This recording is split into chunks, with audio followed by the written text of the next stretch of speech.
The Michael Hatfield RE/MAX team presents Real Estate and More. Bay Area real estate is different than in all of America. And why?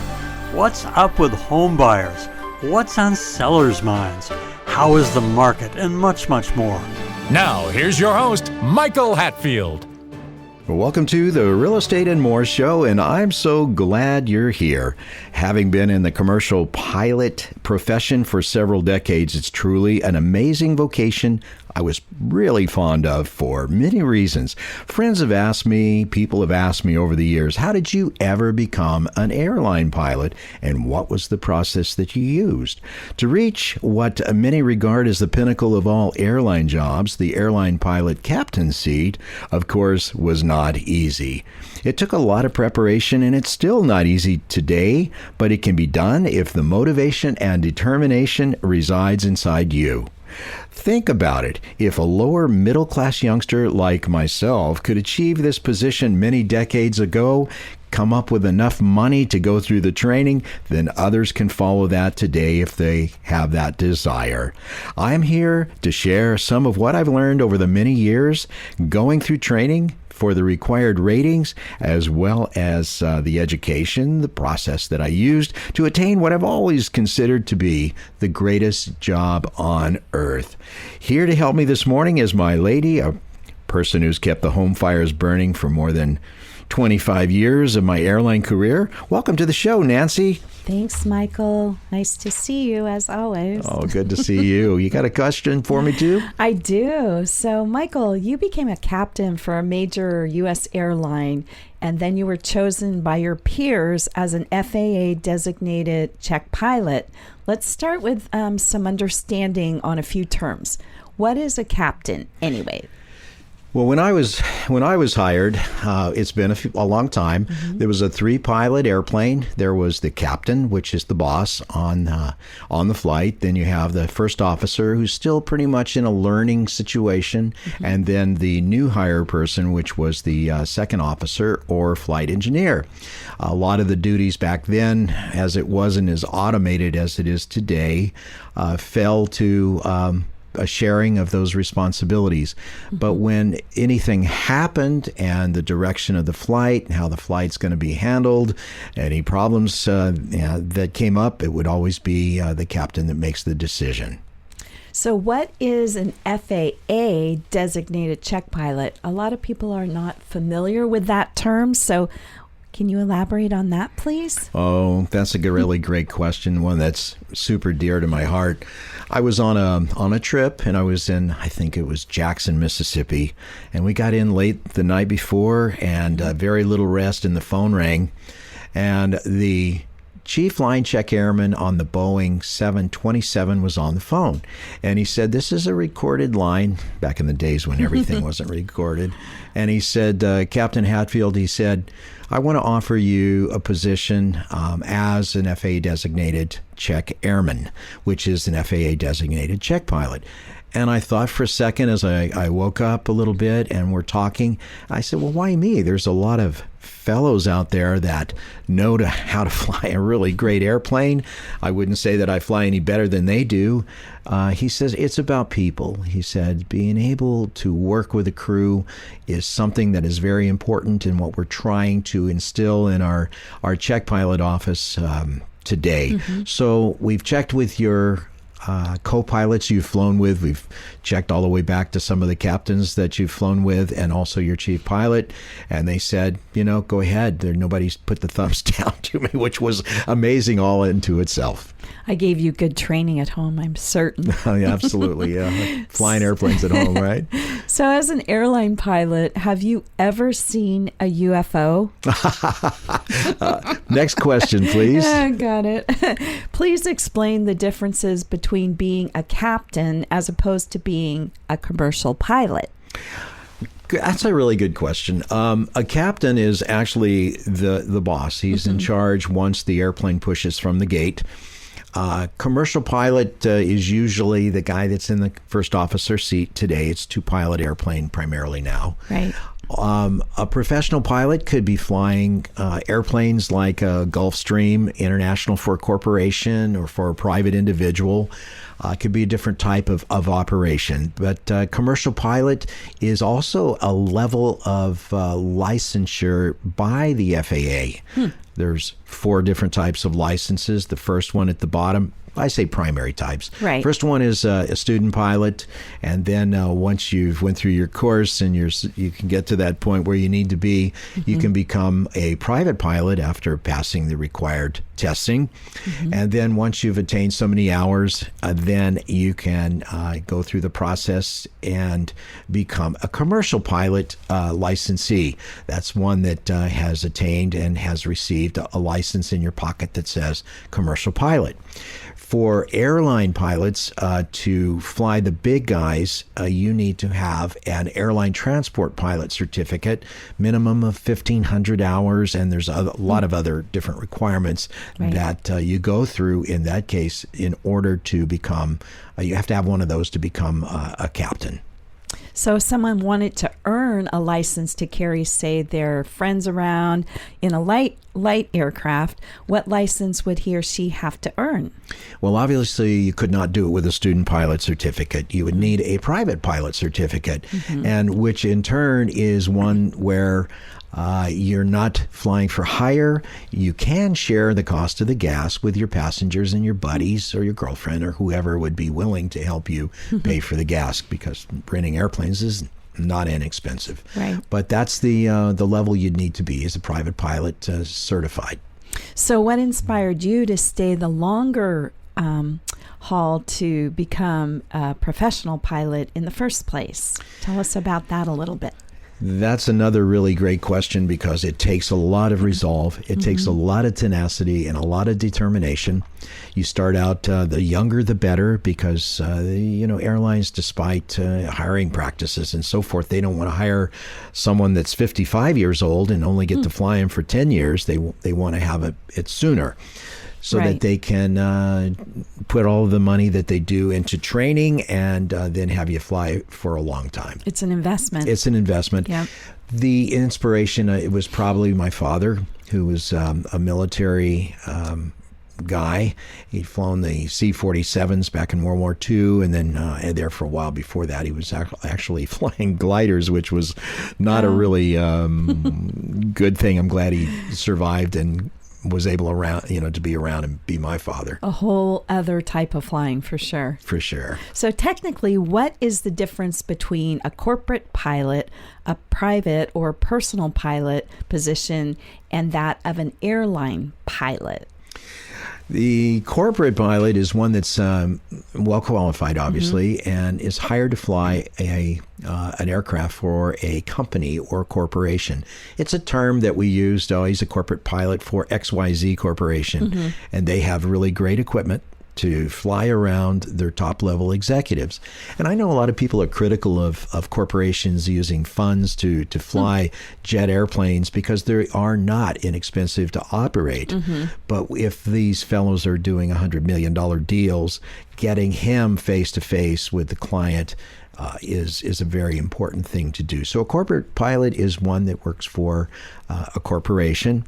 A personal pilot is one that flies either for hire or flies for money for a private individual, usually one that has wealth. A private pilot is, you can be referring to the license, which means that it's a person that has achieved a private pilot certificate and can fly friends and family around, not for hire. Which we've done some of that ourselves Yeah, for fun. Yeah, but, yeah, for sure. So can you describe for our listeners and our viewers the work that an airline pilot actually does? We're talking about an airline pilot. We're not talking necessarily about the captain. Right. The work that you do is obviously you got to show up for your trip. That's absolutely number one. You don't want to show up and have an hour late and have everybody sitting there waiting for you for departure and the airplane get out of sequence. These airplanes are put in sequence, and every day they fly usually as much as 20 hours out of 24, and they go from point A to B to C to back to D, wherever D may be. be usually a maintenance base. And then the airplane pilots are put, and also the flight attendants are put on rotations that go in and out of those particular cycles. It's a complex thing to take, to keep track of, and the airlines do a marvelous job of it. Believe it or not, folks, they really, really do. So what does it entail? You show up for the trip. Usually I showed up always 2 hours before. If it was an international trip, 3 hours before, because there was so much more to do to fly the long range equipment to long range far out destinations.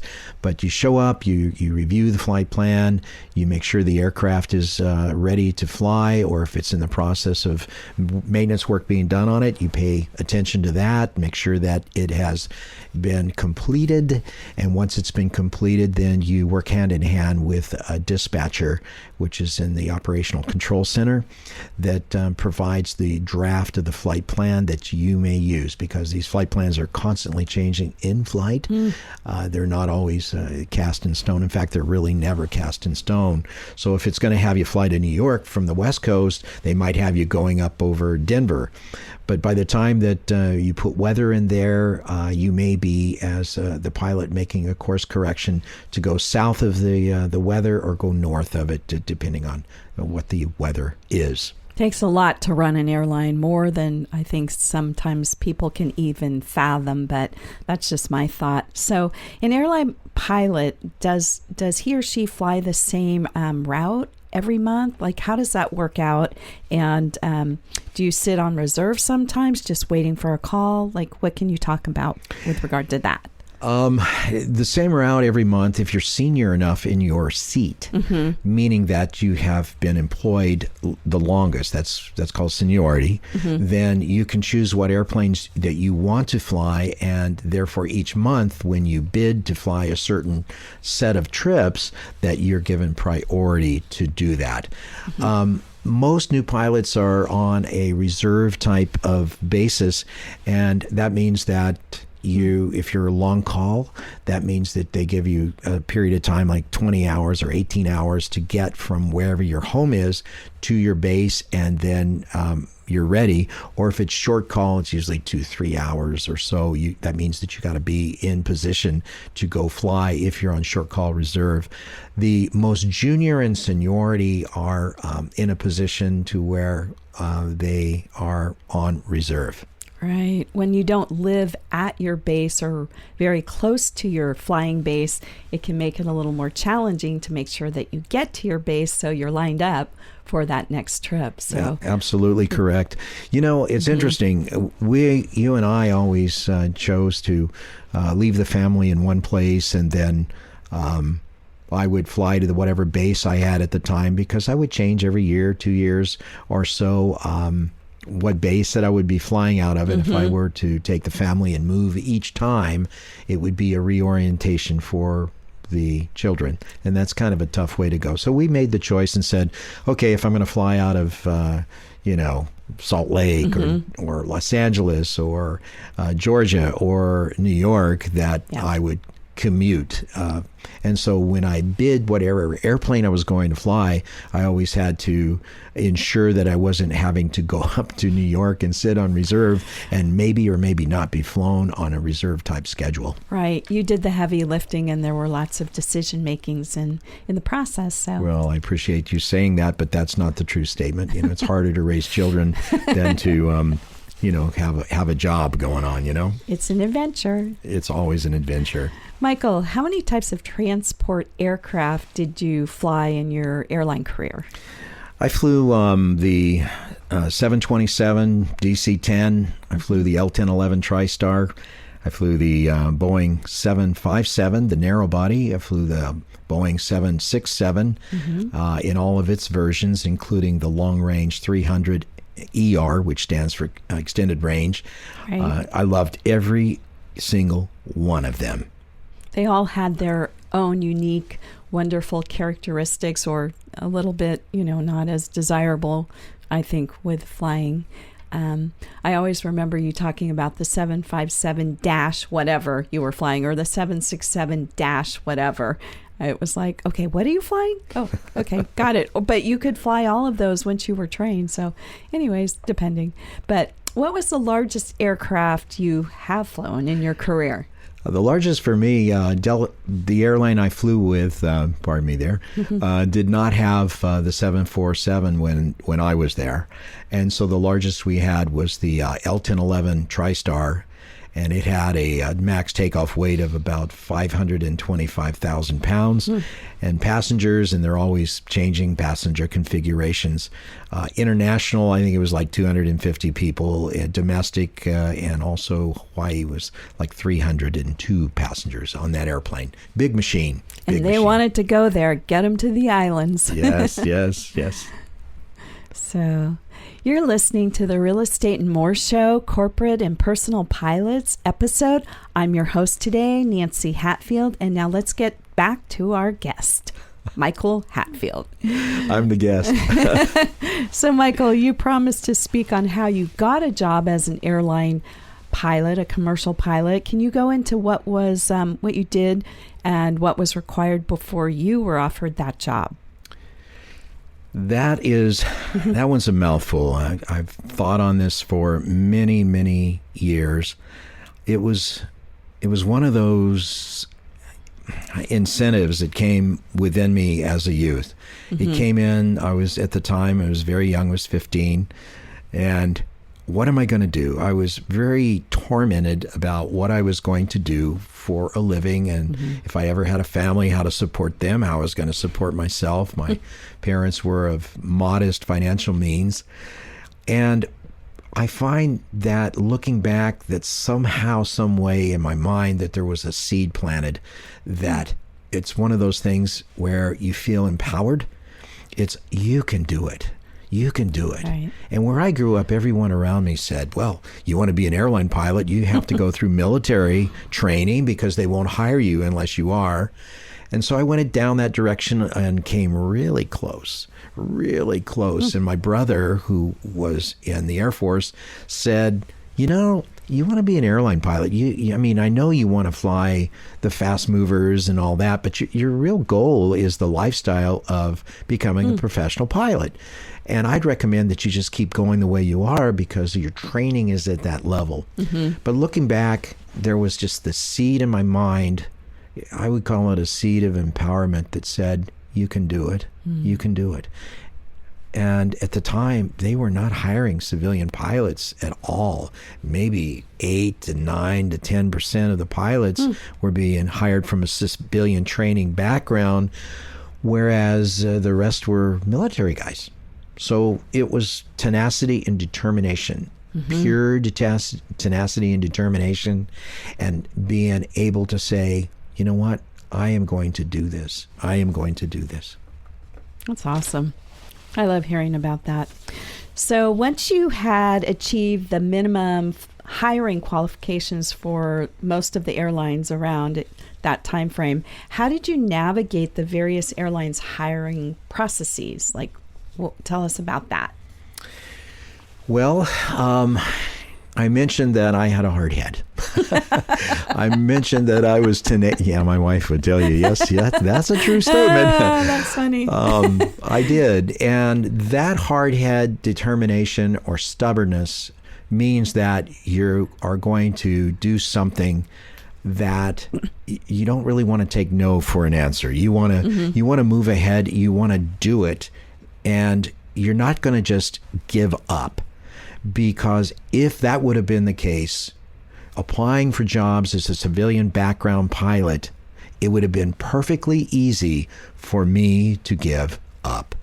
And during the process, once I met the minimum hiring requirements for the various airlines, and they were all somewhat the same, but the more that you had, the more likely you were to get hired. But once I met those minimums, I started beating my head on the door right then and there. I had a factory of mail going out periodically. I put it on a schedule. It was of determination that I went and I interviewed with several of the airlines. I interviewed with Delta, I interviewed with United, I interviewed with Northwest Orient at the time. I would do them all. And then one day, I get a knock on the door. Well, knock on the telephone is more accurate, from Western Airlines, which became Delta Airlines later on. Right. I got a knock on the door from Braniff, which went out of business. And then I got a knock on the door from an old line cargo airline, very historical airline called the Flying Tigers, which became FedEx at one point. Yeah. And at that time, I just decided that maybe I don't want to fly all night with cargo all the time, and maybe flying passengers would be a nice thing. So I jumped on the hiring bandwagon with Western Airlines. So when you were trying to get your commercial airline pilot position, they were hiring primarily, like you said earlier, military background pilots, and then civilian were less than 10%. So what do you think it was for you why they were interested in you? Because of the number of hours that you had under your belt? Why do you think they hired you specifically? Another good question. When you go through the hiring process, and today it's different than what it was back then. Sure. They would call you in. They would, first of all, survey your application and look at your flying time and what you've flown and who you've flown, what you've done, how much multi-engine time that you've had. Then they would take and they would call you in for an interview, and you would sit and do a personnel interview, and then you would go home, and then a month later you would either go to the next step, which would be you would go in front of a pilot board of 3, right. And they would give you a thumbs up or a thumbs down, and then once if you pass that a month later, then they would call you in and have you fly a simulator to see that you can actually fly. Prove it. You're right. And then they would send you to a specialty medicinal institution to take a look at your physical condition, as well as your mental stability. If, right. Being a pilot, there might be it's a few important. people out there. It's important. So it's a long process, so maybe 4 months. And you would start this with various airlines, and you would do it with these airlines, and then you would get a rejection letter. Or in the case where I got a lot of rejection letters, and then all of a sudden 3 of them said, hey, we'll take a real close look at having you come to our initial flight training class. You just never know what happens. So about hiring today for airlines, do you want to comment on that? How it's different or anything specifically on that? When I was hired, there was 3. They started out in a class of 15, and the class date, which is the date that your seniority starts, and then you're ranked by how old you are in your class. Young. Or young. And I was the youngest, I think, in my class, or second youngest, or whatever. And right. Then there was another individual that was a virtual war hero. He really was very well qualified, really super guy, ex-military Air Force guy.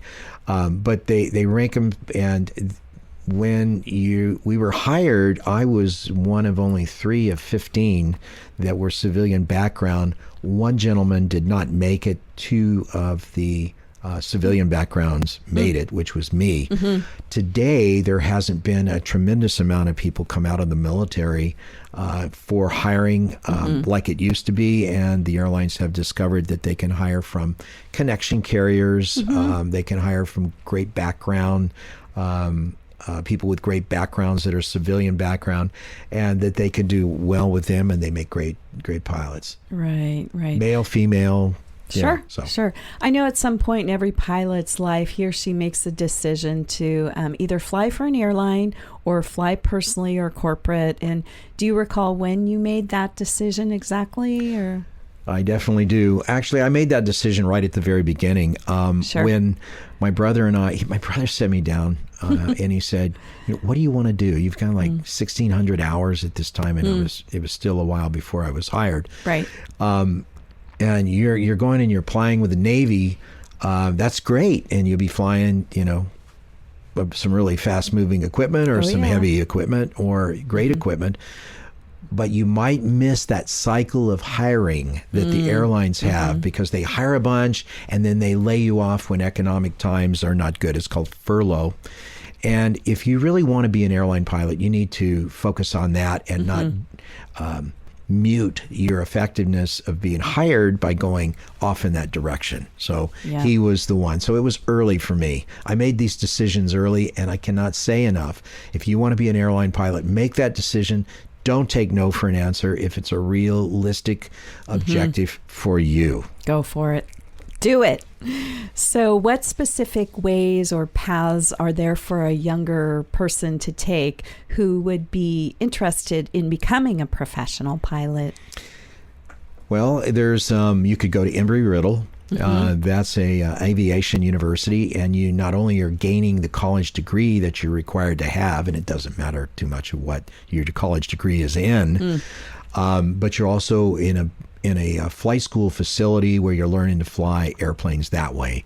You can go that direction and buy yourself through the ratings to where you meet the minimum airline qualifications for hiring. Okay. The second one is you can come out of the military. They love military pilots. They always have, provided they like you as a person, as a military or an ex-military pilot. So those are the two directions. Or you could end up going privately, working your way through your ratings, going to work for a connection carrier as a co-pilot, work your way there, and then go to one of the major carriers. That's the other third direction. Sure. And we actually know some of your pilot friends whose children went and became pilots. But is the process different to become a corporate personal pilot than an airline pilot, really? It really, it's not a lot different. Okay. It's just a different stage. If you're going to fly Gulfstream for a private or commercial, then you go through and you get your airline transport pilot certificate so you can fly as a captain on that airplane. Then you go to a company like Flight Safety, and they train you on that airplane through the type rating process. Every airplane over 12,500 pounds or jet powered, generally it requires a type rating put on a like a captain certificate, which is an airline pilot certificate. Okay. So anyway, you've been listening to the Real Estate and More show. Today was a little bit different. We deviated off and let Nancy, take me through the coals and talk to me about it. And I want to say a big thank you, Nancy, for doing such a great job with us today. You're welcome. There's so much more we could have talked about. You've been listening to the Real Estate and More show, and I'm Michael Hatfield. And please go to our YouTube channel at My Real Talk Show. That's at My Real Talk Show on YouTube. And if you would be so kind, like and subscribe, and we'd really appreciate that. We'll be back in a moment with our next special guest.